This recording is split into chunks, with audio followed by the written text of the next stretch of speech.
नमस्कार दोस्तों, आज हम फिर से बिहार कांस्टेबल भर्ती के लिए क्वेश्चन लाए हैं। बिहार कांस्टेबल भर्ती जो कि अब कुछ ही दिन बचा है, लास्ट 2 दिन बचा है, 16 तारीख को इसका फर्स्ट एग्जाम है। आज जो हम क्वेश्चन लाए हैं ये पॉलिटिकल साइंस के क्वेश्चन है। पॉलिटिकल साइंस के आज हम 50 क्वेश्चन लाए हैं और यह 50 क्वेश्चन बिहार पुलिस की दृष्टि से बहुत ही इंपॉर्टेंट होने वाले हैं। यह क्वेश्चन जो है संविधान से संबंधित और कुछ अदर क्वेश्चन भी इसमें मेंशन किए गए हैं, तो आपके लिए यह क्वेश्चन बहुत ही हेल्पफुल होने वाला है। पिछले वीडियो में जो हम बात किए थे वो हम क्वेश्चन लाए थे हिस्ट्री। 3 वीडियो हमने हिस्ट्री पर क्वेश्चन बनाया, 2 वीडियो हमने बायोलॉजी पर क्वेश्चन बनाया और आज ये पहला वीडियो है पॉलिटिकल साइंस पर जो हम क्वेश्चन लेकर के आए हैं। तो अगर आप पिछले वीडियो को नहीं देखे हैं तो आप देख लीजिए, आपके लिए थोड़ा सा हेल्पफुल तो जरूर ही हो जाएगा। चलिए आज हम बात करते हैं 50 क्वेश्चन जो कि पॉलिटिकल साइंस की है। तो 50 क्वेश्चन हम लाए हैं, तो हम क्वेश्चन पे आज बात करेंगे सीधे। चलिए इसमें पहला क्वेश्चन देखिए कौन सा है। पहला क्वेश्चन जो इसमें है कहता है भारतीय संविधान कब लागू हुआ था। देखिए नॉर्मल सा क्वेश्चन है, बहुत सारे क्वेश्चन आप लोग जानते भी हैं, बहुत सारे क्वेश्चन का जवाब नहीं भी जानते हैं, तो कोई दिक्कत की बात नहीं है। आप जो है इस वीडियो को पोस्ट कीजिए और पोस्ट करके अपना जांच परख कीजिए कि हमसे कितना बन रहा है, कितना हमें आ रहा है। ठीक है, चलिए तो आज हम बात करते हैं इन क्वेश्चनों पर। तो पहला क्वेश्चन है कि भारतीय संविधान कब लागू हुआ था। तो भारतीय संविधान कब लागू हुआ था बताइए फटाफट, भारतीय संविधान कब लागू हुआ था। हम ज़्यादा देर नहीं करेंगे, हम इसका आंसर पे सीधे चलेंगे। तो भारतीय संविधान जो लागू हो गया था, याद रखिएगा, भारतीय संविधान 26 जनवरी 1950 को ये लागू हो गया था। 26 जनवरी 1950 को ये लागू हो गया था। तो 26 जनवरी 1950 को लागू हो गया था, इसको क्या कीजिएगा याद रखिएगा, 26 जनवरी 1950 को ये लागू हो गया था। उसके बाद अगर हम बात करें 15 अगस्त 1947 जो है ये देश का क्या हुआ था, विभाजन हुआ था। देश का विभाजन हुआ था, याद रखिएगा, देश का विभाजन हम इसको कराए भी हैं, हिस्ट्री में हम कराए भी है, देश का विभाजन हुआ था। उसके बाद जो है 26 नवंबर 1949 का जो है संविधान पूर्ण रूप से बन के तैयार हो गया था। संविधान पूर्ण रूप से बन के तैयार हो गया था 26 नवंबर 1949 को, याद रखिएगा। ठीक है, चलिए अगला क्वेश्चन करते हैं। अगला क्वेश्चन क्या कहता है, क्वेश्चन नंबर 2 है संविधान सभा के अध्यक्ष कौन थे। संविधान सभा के अध्यक्ष कौन थे। चलिए राजेंद्र प्रसाद है, जवाहरलाल नेहरू है, डॉक्टर भीमराव अम्बेडकर है, BN राव है। ठीक है, तो इसका आंसर क्या होगा, इसका जो आंसर होगा doctor Rajendra Prasad, option number A हो जाएगा, डॉक्टर राजेंद्र प्रसाद। संविधान सभा के अध्यक्ष कौन थे, डॉक्टर राजेंद्र प्रसाद। वही पूछेगा कि संविधान सभा के प्रारूप समिति के अध्यक्ष कौन थे, तो संविधान सभा के प्रारूप समिति के अध्यक्ष थे डॉक्टर भीमराव अंबेडकर, डॉक्टर भीमराव अंबेडकर। ठीक है, इसको याद रखिएगा, ये कौन थे, प्रारूप समिति के अध्यक्ष, प्रारूप समिति के अध्यक्ष थे, प्रारूप समिति के अध्यक्ष डॉक्टर भीमराव अंबेडकर। इसको आप याद रखिएगा। अगर पूछेगा कि संविधान सभा के उपाध्यक्ष कौन थे, तो डॉक्टर सच्चिदानंद सिन्हा, डॉक्टर सच्चिदानंद सिन्हा, डॉक्टर सच्चिदानंद सिन्हा, सच्चिदानंद सिन्हा। ठीक है, याद रखिएगा। चलिए आगे बात करते हैं। अगला नंबर जो है क्वेश्चन नंबर 3 कहता है भारतीय संविधान में कुल कितने अनुच्छेद हैं। भारतीय संविधान में कुल कितने अनुच्छेद है, याद रखिएगा। मूल रूप से मतलब मूल रूप से ये हो गया कि वास्तविक रूप से उसमें कितना, संविधान में कितना अनुच्छेद है, तो याद रखिएगा अनुच्छेद जो है 395, ऑप्शन नंबर ए हो जाएगा 395। देखिए अगर हम आर्टिकल की बात करें, आर्टिकल जो है, आर्टिकल कितना है इसमें, आर्टिकल है 395, आर्टिकल 395 अनुच्छेद है। अगर इसमें पार्ट भाग की बात करें, भाग की बात करें तो भाग इसमें जो है, भाग इसमें जो है टोटल 22 भाग है। और अगर अनुसूची की बात करें,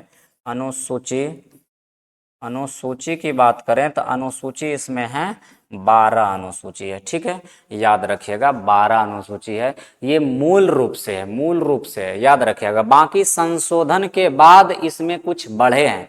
संशोधन के बाद अगर हम बात करें तो इसमें टोटल अगर संशोधन के बाद बात करें तो 448 अनुच्छेद हैं। संशोधन के बाद 448 अनुच्छेद है और 25 भाग हो गए हैं।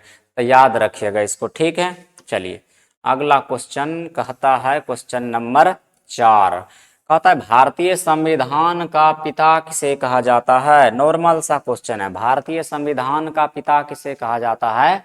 तो भारतीय संविधान का जो पिता है वो डॉक्टर भीमराव अंबेडकर को कहा जाता है। डॉक्टर भीमराव अंबेडकर को भारतीय संविधान के पिता कहा जाता है। ठीक है, चलिए उसके बाद अगला क्वेश्चन है, क्वेश्चन नंबर 5 क्या कहता है, राज्यसभा के सदस्य, राज्यसभा के सदस्यों की अवधि कितनी होती है। जो राज्यसभा होते हैं, जो राज्यसभा होते हैं उसके सदस्यों की अवधि कितनी होती है बताइएगा। राज्यसभा के सदस्यों की अवधि कितनी होती है, तो याद रखिए 5 वर्ष होता है। कितना वर्ष होता है, 5 वर्ष होता है। राज्यसभा के सदस्यों का अवधि जो है 5 वर्ष होता है। उसके बाद आगे चलिए, क्वेश्चन नंबर 6 क्या कहता है। 6 कहता है राष्ट्रपति का चुनाव कितने वर्षों के लिए होता है। तो राष्ट्रपति का चुनाव कितने वर्षों के लिए होता है बताइएगा। राष्ट्रपति का चुनाव जो है ये भी होता है 5 वर्षों के लिए। राष्ट्रपति का चुनाव जो होता है ये भी 5 वर्षों के लिए होता है। ऑप्शन नंबर बी हो जाएगा, 5 वर्षों के लिए। ठीक है, चलिए उसके बाद क्वेश्चन नंबर 7 कहता है कि भारतीय संविधान कितने सदनों से मिलकर बने होते हैं। भारतीय संविधान कितने सदनों से मिलकर बने होते हैं बताइए। भारतीय संविधान कितने सदनों से मिलकर बने होते हैं। तो ऑप्शन नंबर इसका जो हो जाएगा 1 2 3 4 क्या हो जाएगा बताइएगा। तो भारतीय संविधान जो है कितने सदनों से, 3 सदनों से मिलकर बने होते हैं। 3 सदन याद रखिएगा, कौन कौन रखिएगा। लोकसभा, ठीक है, लोकसभा नंबर 1। दूसरा हो जाएगा राज्यसभा, ठीक है। और तीसरा जो हो जाएगा राष्ट्रपति,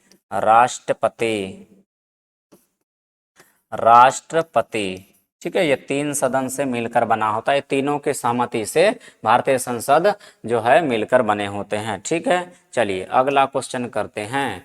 क्वेश्चन नंबर 8 कहता है संसद का संविधान निर्माता किसे कहा जाता है। संसद का संविधान निर्माता किसे कहा जाता है। संविधान निर्माता किसे कहा जाता है, किसने संविधान का निर्माण किया। तो याद रखिएगा संसद का संविधान निर्माता कहा जाता है वो डॉक्टर भीमराव अंबेडकर को कहा जाता है। डॉक्टर भीमराव अंबेडकर को कहा जाता है। ठीक है, चलिए उसके बाद अगला क्वेश्चन नंबर 9 कहता है मौलिक अधिकार किस भाग में हैं। मौलिक अधिकार किस भाग में हैं बताइएगा। मौलिक अधिकार किस भाग में हैं। मौलिक अधिकार किस भाग में हैं। तो मौलिक अधिकार जो है भाग कितना में है, भाग 3 में है। भाग 3 में है, मौलिक अधिकार भाग 3 में है। देखिए भाग 1 में जो है इसमें राज्य का परिभाषा दिया है, ठीक है। और भाग जो है इसमें क्या कहते हैं 2 में, इसमें जो है नागरिकता का वर्णन किया गया है और भाग 3 में मौलिक अधिकार का वर्णन किया गया है। जबकि भाग 4 जो है इसमें जो है भाग 4 में ये नीति निदेशक तत्व है, नीति निदेशक तत्व इसमें दिया गया है DPSP। ठीक है, चलिए उसके बाद अगला कहता है संविधान का प्रस्तावना किसे कहा जाता है। अब देखिए यहाँ पर थोड़ा सा क्या हो गया है, मिस्टेक लग रहा है कि हो गया है। तो संविधान का प्रस्तावना किसको कहते हैं, ऑप्शन में दिया है प्रस्तावना। तो प्रस्तावना को उद्देशिका भी कहते हैं, उद्देशिका। इसका आंसर हो जाएगा उद्देशिका। ठीक है, इसका आंसर हो जाएगा उद्देशिका। अध्याय अनुसूची सब तो अलग अलग बात है। संविधान का प्रस्तावना या आद रखेगा आप, उद्देशिका को कहा जाता है। ठीक है, चलिए उसका अगला जो क्वेश्चन हो जाएगा क्वेश्चन नंबर 11 में कहता है संविधान में मौलिक कर्तव्य को संविधान में मौलिक कर्तव्य को किस संशोधन द्वारा जोड़ा गया है? संविधान में मौलिक कर्तव्य को किस संशोधन से जोड़ा गया है? किस संशोधन द्वारा जोड़ा गया है? तो बताइए, 42वां, 44वां, 52वां या फिर 61वां? तो संविधान जो है, संविधान में जो मौलिक कर्तव्य जो है, इसको जो जोड़ा गया है, मौलिक कर्तव्य को किस संविधान द्वारा जोड़ा गया है? तो 42वां संविधान संशोधन द्वारा इसको जोड़ा गया है। 42वां संविधान संशोधन द्वारा जोड़ा गया है। 42वां संविधान संशोधन जो हुआ था वो 1976 में हुआ था।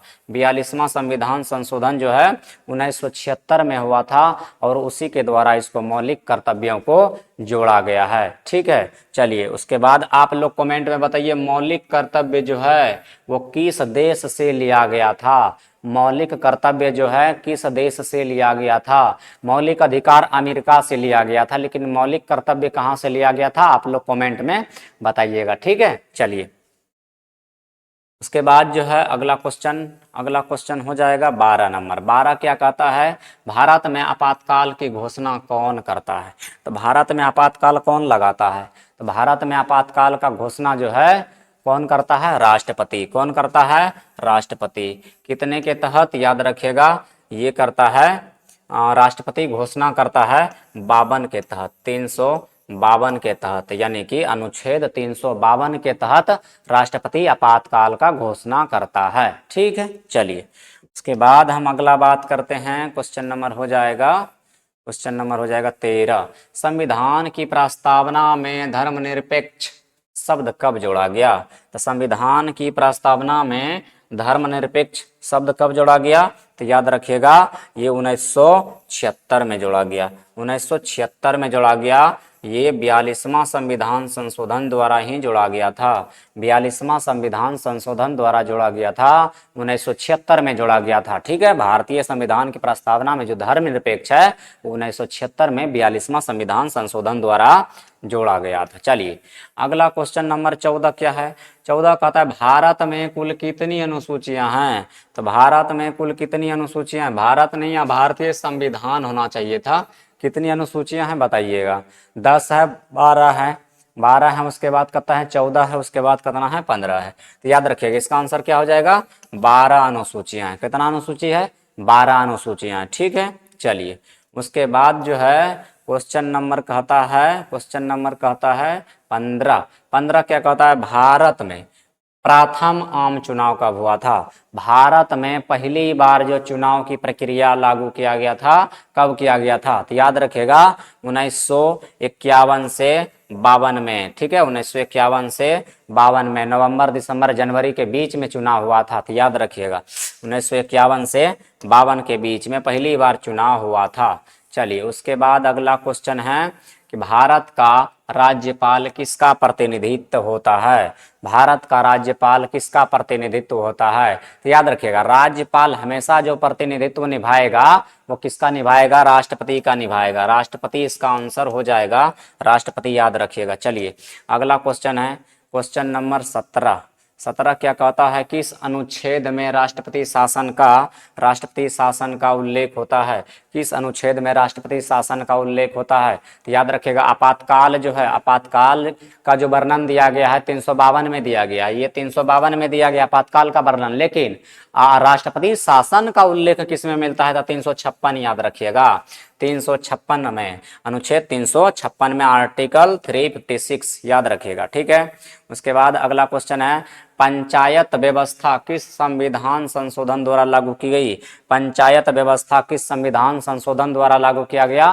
तो याद रखिएगा कितना? 42वां, 44वां, 73वां और 86वां। इसका जो आंसर हो जाएगा ऑप्शन नंबर सी, 73वां संविधान संशोधन द्वारा। कब हुआ था? ये हुआ था 1992 में। 73वां संविधान संशोधन द्वारा इसको लागू कर दिया गया था। ठीक है, चलिए उसके बाद अगला क्वेश्चन है क्वेश्चन नंबर 19 कहता है भारतीय संसद के कितने सदन हैं? तो भारतीय संसद के अभी हम तो बताइए दिए कितना सदन है, 3 सदन है। ठीक है, चलिए उसके बाद अगला क्वेश्चन है क्वेश्चन नंबर 20 कहता है भारत का उच्चतम न्यायालय कहाँ है? अच्छा, भारत का उच्चतम न्यायालय कहाँ है? उच्चतम न्यायालय का मतलब हो गया सर्वोच्च न्यायालय। सर्वोच्च न्यायालय कहाँ है? तो याद रखिएगा, ये तो आपको याद है दिल्ली में है ना, दिल्ली में है। Supreme court. उच्चतम न्यायालय कौन है? सुप्रीम कोर्ट होगा। चलिए उसके बाद कहता है भारत के संविधान की संरचना किस देश से ली गई है? भारत के संविधान की संरचना किस देश से ली गई है? तो भारत के संविधान की संरचना जो है कौन देशों से लिया गया है? देखिए, अच्छा इसमें तो बहुत सारा दिया है, कहे कि इसमें अनेक देश होगा, किसी एक देशों का मूल ढांचा हमारा संविधान नहीं है, बहुत सारे देशों से लिया गया है। जैसे मौलिक अधिकार ले लिया गया अमेरिका से, है ना, नीति निर्देशक तत्व ले लिया गया आयरलैंड से। तो इस प्रकार आप याद रखिएगा, इनमें से बहुत सारे देशों से लिया गया है। संसदीय प्रणाली ब्रिटेन से ले लिया गया है ना। चलिए उसके बाद जो अगला क्वेश्चन कहता है, क्वेश्चन नंबर 22 कहता है संविधान सभा की प्रारंभिक बैठक कब हुआ था? संविधान सभा की प्रारंभिक बैठक कब हुआ था? पहली बार बैठक जो हुआ था संविधान का 9 दिसंबर 1946 में। 9 दिसंबर 1946 में डॉक्टर राजेंद्र प्रसाद के अध्यक्षता में हुआ था। ठीक है, चलिए उसके बाद अगला बात करते हैं, भारत में वित्त आयोग कितने वर्षों में होता है? तो भारत में वित्त आयोग का जो गठन होता है कितना साल में होता है? 3 साल, 4 साल, 5 साल, 10 साल, कितना साल होता है बताइएगा? तो भारत में वित्त आयोग का गठन जो होता है वो 5 साल में होता है। कितना साल में होता है? 5 साल में होता है। पूछेगा कि भारत में वित्त आयोग का गठन कौन करता है? तो याद रखिएगा राष्ट्रपति करता है। कौन करता है? राष्ट्रपति करता है। राष्ट्रपति को किस अनुच्छेद के तहत यह अधिकार मिला है? तो अनुच्छेद 280 के तहत इसको अधिकार मिला है, आर्टिकल 280। ठीक है, आर्टिकल 280 के तहत इसको अधिकार मिला है, याद रखिएगा। चलिए अगला क्वेश्चन जो है, अगला क्वेश्चन हो जाएगा क्वेश्चन नंबर 23 हो गया। 24 क्या कहता है? भारत का प्रथम नागरिक कौन होता है? भारत का प्रथम नागरिक कौन होता है बताइएगा? भारत का प्रथम नागरिक कौन होता है? तो भारत का प्रथम नागरिक कौन होता है बताइएगा? भारत का प्रथम नागरिक होता है राष्ट्रपति। कौन होता है? राष्ट्रपति होता है। ऑप्शन नंबर बी हो जाएगा, राष्ट्रपति। ठीक है, चलिए उसके बाद अगला क्वेश्चन हो जाएगा, संविधान के किस भाग में नीति निर्देशक तत्व है? संविधान के किस भाग में नीति निर्देशक तत्व है? संविधान के किस भाग में नीति निर्देशक तत्व है? तो याद रखिएगा संविधान के किस भाग में है? तो याद रखिएगा भाग 4। कमेंट में बताइएगा कि नीति निर्देशक तत्व किस देश से लिया गया है, किस देश से लिया गया है, आप लोग इसका कमेंट कीजिएगा। ठीक है, अच्छा उसके बाद अगर हम बात कर लें भाग 3 को, याद रखिएगा मौलिक अधिकार, भाग 3 में मौलिक अधिकार। ठीक है, चलिए उसके बाद जो है क्वेश्चन नंबर जो है 26 का कहता है भारत का राष्ट्रीय प्रतीक किसे लिया गया? यानी भारत का राष्ट्रीय प्रतीक किससे लिया गया, कहाँ से लिया गया था? तो याद रखिएगा इसका जो आंसर होगा सारनाथ। कहाँ से लिया गया था? सारनाथ। और राष्ट्रीय प्रतीक क्या है बताइएगा आप लोग। उसके बाद अगला क्वेश्चन है, राज्यसभा का सभापति कौन होता है? राज्यसभा का सभापति कौन होता है? राज्यसभा का सभापति कौन होता है? तो राज्यसभा का सभापति होता है उपराष्ट्रपति। कौन होता है? उपराष्ट्रपति। राज्यसभा का सभापति होता है उपराष्ट्रपति। ऑप्शन नंबर सी हो जाएगा, ऑप्शन नंबर सी हो जाएगा। चलिए 27 हो गया। 28 देखिए, कितनी आयु पर कोई राज्यसभा का सदस्य बन सकता है? अगर आपको सदन में जाना है तो आपका एज कम से कम कितना होना चाहिए? 25 साल, 30 साल, 35 साल या फिर 21 साल। तो याद रखिएगा इसका आंसर कितना हो जाएगा? आपका एज जो होना चाहिए कम से कम मिनिमम 30 वर्ष तो होने ही चाहिए। ठीक है, चलिए अगर आपको राष्ट्रपति के लिए चुनाव लड़ना है तो आपका एज 35 साल होना चाहिए। चलिए कहता है कौन सा अधिकार केवल भारतीय नागरिकों को प्राप्त है? कौन सा अधिकार केवल भारतीय नागरिकों को प्राप्त है? तो याद रखिएगा समानता का अधिकार, धर्म की स्वतंत्रता, सांस्कृतिक अधिकार सभी। कहता है कि कौन सा अधिकार? तो याद रखिएगा केवल जो केवल है समानता का अधिकार जो है वो केवल नागरिकों को प्राप्त है, भारतीय नागरिकों को प्राप्त है। ठीक है, 30 नंबर क्वेश्चन क्या कहता है? संविधान की कौन सा भाग न्यायालय द्वारा लागू नहीं किया जा सकता है? संविधान का कौन सा भाग न्यायालय द्वारा लागू नहीं किया जा सकता है? न्यायालय मतलब हाई कोर्ट या सुप्रीम कोर्ट द्वारा लागू नहीं किया जाता है। तो याद रखिएगा डीपीएसपी नीति निर्देशक तत्व, डीपीएसपी, है ना। चलिए उसके बाद क्वेश्चन नंबर हो जाएगा, इसका आंसर सही है ना? ठीक है, इसके बाद हो जाएगा भारत के वर्तमान में संविधान में कितने अनुच्छेद हैं? तो भारत के वर्तमान में संविधान में देखिए देखिए क्या बोला है, संशोधन के बाद बोला है। संशोधन के बाद कितना अनुच्छेद है, तो संशोधन के बाद हम बात करें तभी हम बताएं आपको 448 है, जबकि मूल संविधान में कितना अनुच्छेद है, 395 है। तो इसका आंसर क्या हो जाएगा, option number B, option number B याद रखिएगा। चलिए उसके बाद जो है अगला क्वेश्चन हो जाएगा 32 छियासीवां संविधान संशोधन किससे संबंधित है, बताइएगा बताइएगा। 86वां संविधान संशोधन किससे संबंधित है, याद रखिएगा, निःशुल्क अनिवार्य शिक्षा से, ठीक है, निःशुल्क अनिवार्य शिक्षा से, याद रखिएगा। 86वां संविधान संशोधन जो है 86 अमेंडमेंट जो है वो किससे संबंधित है, निःशुल्क और अनिवार्य शिक्षा से। तो बताइएगा, यहाँ पर एक तो क्वेश्चन पूछता है शिक्षा और संस्कृति का अधिकार किस अनुच्छेद में वर्णित है। शिक्षा और संस्कृति का अधिकार आप लोग कमेंट में बताइएगा, शिक्षा और संस्कृति का अधिकार, ठीक है। इसके बाद अगला क्वेश्चन है केंद्र और राज्य सूची की व्यवस्था किस अनुसूची में।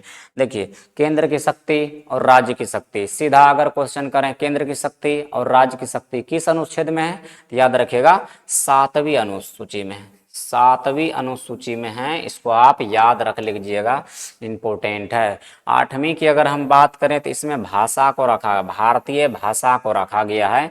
8वीं अनुसूची में भारतीय भाषा को रखा गया है, भारतीय भाषा। और भारतीय भाषा जो है, भारतीय भाषा 8वीं अनुसूची में रखा गया है। और कितना है टोटल भारतीय भाषा, 22 भाषा है।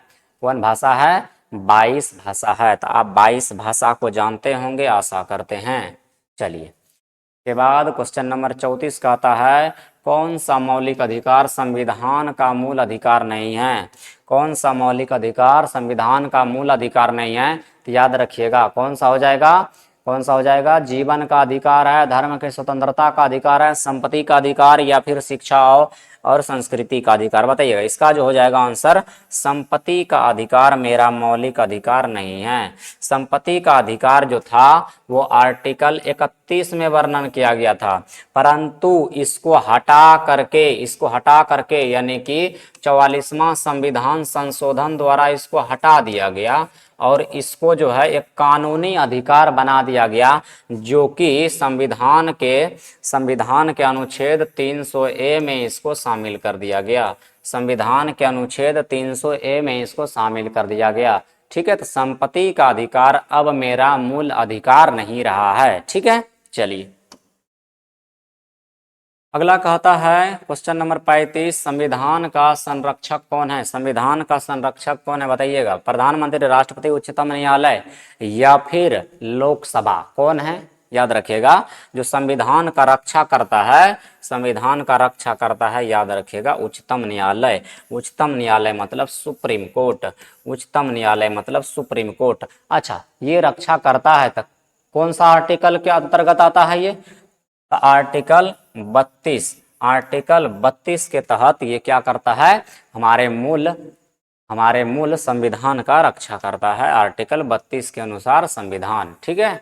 चलिए क्वेश्चन नंबर 36 कहता है संसद का शीतकालीन सत्र कब होता है। संसद का शीतकालीन सत्र कब होता है, फरवरी, अप्रैल है, नवंबर, दिसंबर है, जुलाई है। तो याद रखिएगा इसका आंसर जो हो जाएगा शीतकालीन नवंबर और दिसंबर में होता है। आपको भी ये बात पता होना चाहिए और होगा भी। चलिए ज़्यादा लेट नहीं करेंगे, लॉन्ग वीडियो हो जाएगा, तो हम फटाफट इसको करते हैं।